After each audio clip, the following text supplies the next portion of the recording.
Hello Data Pros, and welcome back to another exciting episode of our Snowflake learning series.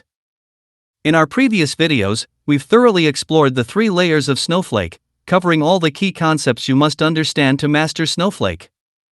Up next, we're shifting our focus to Snowflake stages, which play a pivotal role in the loading and unloading of data, enabling seamless data movement in and out of the Snowflake platform. Let's jump right in. Snowflake refers to the location of data files in cloud storage as a stage. It's crucial to understand the distinction between the data typically stored in Snowflake stages and what is ultimately stored in Snowflake tables.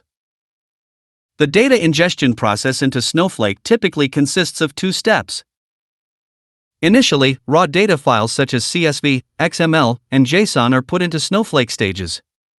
Subsequently, these raw data files are copied into Snowflake tables in a highly optimized columnar format known as micropartitions. Likewise, if you need to unload data to your host machines, you'll follow a similar 2-step process involving copy and get commands. The stages are broadly categorized into 2 types based on where the data files reside: internal and external. As the name suggests, with internal stages, the data files are stored within your Snowflake account. On the other hand, with external stages, the data files are stored outside your Snowflake account, such as your organization's S3 bucket, Google Cloud Storage, or a Microsoft Azure storage container. It's worth noting that regardless of the Snowflake account's affiliation, you can create external stages for any cloud storage location. For example, if your Snowflake account is associated with Azure, you can still access data from an Amazon S3 bucket or even Google Cloud Storage by configuring an external stage. Internal stages are further categorized into 3 types based on their purpose and other factors. They are user stages, table stages, and named stages. It's time to take a closer look at the key considerations for data loading and unloading with each of these stage types. Let's start by discussing where the data resides. As mentioned already, data within all 3 internal stages is stored within your Snowflake account. However, with external stages, the data is stored within your cloud account. It's important not to confuse this with the underlying storage technology used within Snowflake. While Snowflake utilizes cloud storage for its stages, this detail is abstracted away from users. Which means you do not get direct access to these cloud storage locations. Instead, you interact with Snowflake storage layer only through its objects such as tables, views, and stages. External stages work differently. They represent your existing cloud storage container which you have direct access to. Moving on, let's discuss the purpose of different stage types. User stages are ideal for scenarios where files in the stage are managed by a single user, but copied into many tables. In contrast, table stages are best suited when files in the stage are managed by many users, but copied into a single table. The next natural question is, what if we need a stage that is accessible by many users, and can be used to load data into many tables? This is where named stages come into play.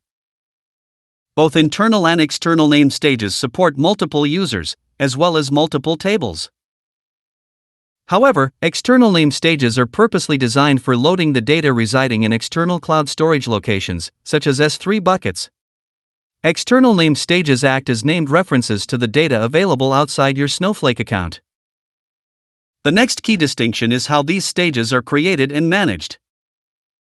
A user stage is automatically created when the Snowflake user account is created, and is dropped when the user account is dropped.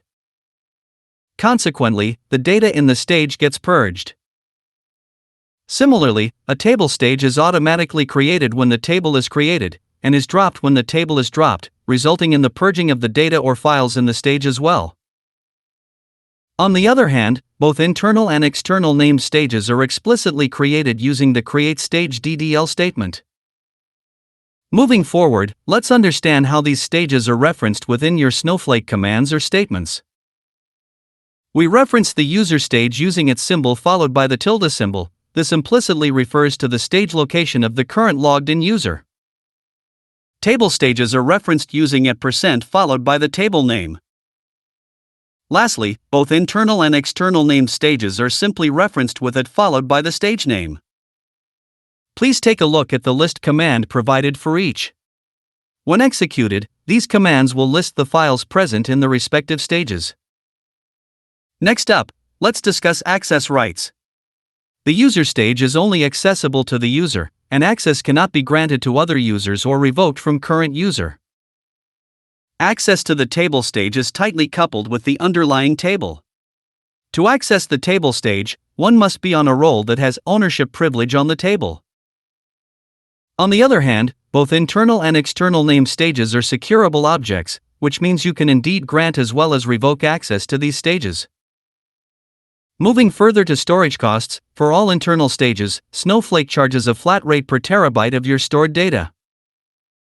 However, for external stages where the data is stored outside of the Snowflake context, Snowflake does not apply storage charges, but please remember you might still incur storage cost as part of your cloud account billing.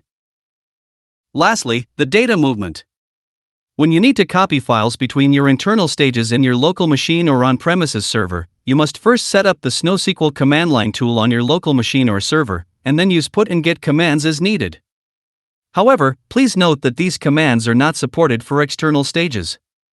For external stages, you must use the web interface or API provided by your cloud vendor, or even third-party ETL tools to transfer data in and out. To copy data between your stage and table, we use the copy into command provided by Snowflake across all stage types. Get and put commands utilize the processing power of your host machine. In contrast, the copy into command relies on user-provided virtual warehouse. Furthermore, Snowflake supports simple transformations when loading data into a table using the copy command. These include column reordering, column omission, data typecasts, and truncating text columns. However, the copy command does not support more complex transformations such as filtering records based on conditions, or aggregating data, etc. Such complex data transformations may involve the creation of subsequent additional tables, and the use of insert into select statements as below, alongside other options such as leveraging third-party ETL or ELT tools like Fivetran or dbt. Please feel free to check out our dbt video series link in the description, where we've covered more such transformations within Snowflake using dbt. That's all for today. Please stay tuned for our next lab video, where we'll demonstrate Snowflake stages in action. If you found this video helpful, please give it a thumbs up, and hit that subscribe button to stay up to date with data technologies. We also welcome your questions or thoughts in the discussion section below. Thanks for watching.